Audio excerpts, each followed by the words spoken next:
পশ্চিম এশিয়ায় শুরু হওয়া ইরান ইসরায়েল সংঘাতের প্রভাব এবার স্পষ্ট দুবাইয়ের আকাশে। ড্রোন ও মিসাইল হামলার জেরে সেখানে তৈরি হয়েছে চরম আতঙ্কের পরিস্থিতি, আর তার সরাসরি প্রভাব পড়েছে পশ্চিমবঙ্গের পূর্ব বর্ধমান জেলার বহু পরিবারের ওপর। কারণ জেলার অনেক যুবক যুবতী বর্তমানে কর্মসূত্রে দুবাইয়ে রয়েছেন। রাতের আকাশ জুড়ে মিসাইলের আলোর ঝলকানি, একের পর এক বিস্ফোরণের শব্দ। এই দৃশ্যের ভিডিও নিজেরাই বাড়িতে পাঠাচ্ছেন কর্মরত ছেলেমেয়েরা। সেই ভিডিও দেখেই আতঙ্কে দিন কাটছে পরিবারের সদস্যদের। অনেকেরই রাতের ঘুম উড়ে গিয়েছে। এখনো পর্যন্ত জানা গিয়েছে কাটোয়া মহকুমার 2 দম্পতি এবং এক যুবক মিলিয়ে মোট 5 জন দুবাইয়ে রয়েছেন। অন্যদিকে কালনা মহকুমার 1 জন এবং কাটোয়া সংলগ্ন নদিয়ার নয়াচর গ্রামেরও 1 জন রয়েছেন। এদের মধ্যে কেউ নির্মাণ শ্রমিক হিসেবে কাজ করেন, কেউ আবার বেসরকারি সংস্থায় কম্পিউটার ইঞ্জিনিয়ার। তবে বর্তমানে মিসাইল হামলার জেরে কার্যত একরকম গৃহবন্দী অবস্থায় রয়েছেন তারা। পশ্চিম এশিয়ায় উত্তেজনা চরমে ওঠে তেহরানে আমেরিকা ও ইসরায়েলের হামলার পর।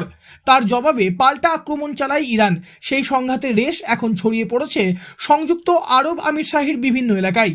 বিশেষ করে দুবাই ও শারজাহ অঞ্চলে ড্রোন ও মিসাইল হামলার খবর মিলছে। পরিস্থিতির গুরুত্ব বুঝে দুবাই প্রশাসনের তরফে বাসিন্দাদের ঘরে থাকার নির্দেশ দেওয়া হয়েছে। কেতুগ্রামের বিল্লেশ্বরের বাসিন্দা রাকেশ শর্মা প্রায় 4 বছর ধরে দুবাইয়ে একটি বেসরকারি সংস্থায় কর্মরত। বছরখানেক আগে স্ত্রী ববিতা সিংহকে নিয়ে সেখানে সংসার পাতেন। ববিতাও একটি শপিং মলে কাজ করেন। রাকেশ ফোনে জানান তারাও সেখানে আতঙ্কে রয়েছেন। এদিকে মেয়ে জামাইকে নিয়ে চিন্তায় রয়েছেন ববিতার মা চন্দনা সিংহ।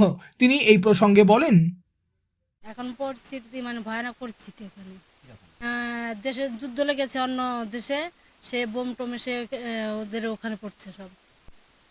সেই ভিডিওগুলো পাঠাচ্ছে আমার মেয়ের জামাই, সেগুলো দেখছি। মেয়েও ভয় পেয়ে যাচ্ছে, জামাই ভয় লাগবে না, ওখানে বোম টোম পড়ছে সব। শেষ কালকে কথা হয়েছিল,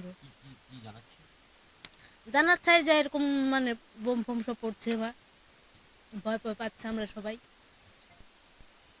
এখন চাইছি আমার মেয়ের জামাই ভালো থাকুক, সব ওখানে কোনো ঝামেলা টামেলা না হয়। মঙ্গলকোটের ধারসোনা গ্রামের যুবক আব্দুল সেলিম শেখ শারজাহ ইন্ডাস্ট্রিয়াল 2 এলাকায় একটি গাড়ি সার্ভিস সেন্টারে কাজ করেন। পূর্বস্থলী 2 ব্লকের গাছা এলাকার বাসিন্দা শাহজাহান শেখও বর্তমানে দুবাইয়ে। কাটোয়ার বীজনগরের এক দম্পতিও একইভাবে দুবাইয়ে রয়েছেন। কাটোয়া শহর সংলগ্ন নয়াচরের বাসিন্দা রাহুল মণ্ডল উচ্চ মাধ্যমিক পাশ করেই 1.5 বছর আগে নির্মাণ সংস্থায় কাজে যোগ দেন সেখানে। তাঁরাও সকলেই আতঙ্কের মধ্যে দিন কাটাচ্ছেন। রাহুলের বাবা বিশ্বনাথ মণ্ডল বলেন, আমাদের ছেলে দুবাইতে আছে, খুব চিন্তায় হচ্ছে।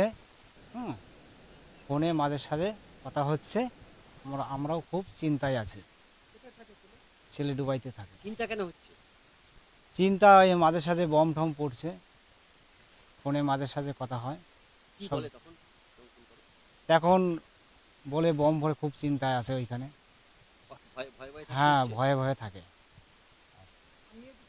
হ্যাঁ, আমিও চিন্তায় আছি খুব। কেন কেন কেন কোন সময় কোন দুর্ঘটনা যদি ঘটে যায়, তার জন্য খুব চিন্তায় আছি। এখন চাইছি আমি সুস্থভাবে জেনে বাড়িতে ঘুরে আসি। এদিকে পূর্ব বর্ধমান জেলা জুড়ে উৎকণ্ঠা বাড়ছে। পরিবারের সদস্যরা সারাক্ষণ ফোনে যোগাযোগ রাখার চেষ্টা করছেন। প্রত্যেকটি ফোন কল যেন বুকের ধুকপুকানি বাড়িয়ে দিচ্ছে। পশ্চিম এশিয়ার যুদ্ধের আগুন বহুদূরে জ্বললেও তার উত্তাপ এখন স্পষ্ট বাংলার ঘরেও। নিরাপদে প্রিয়জনদের ফিরে পাওয়ার অপেক্ষায় প্রহর গুনছে পূর্ব বর্ধমানের অসংখ্য পরিবার। তবে দুবাইয়ে যারা রয়েছেন তারা স্পষ্ট জানিয়েছেন, ভয় লাগলেও এখনো পর্যন্ত তাদের কোনো রকম ক্ষয়ক্ষতি হয়নি। পূর্ব বর্ধমান থেকে বনোয়ারিলাল চৌধুরী, লোকাল 18 বাংলা।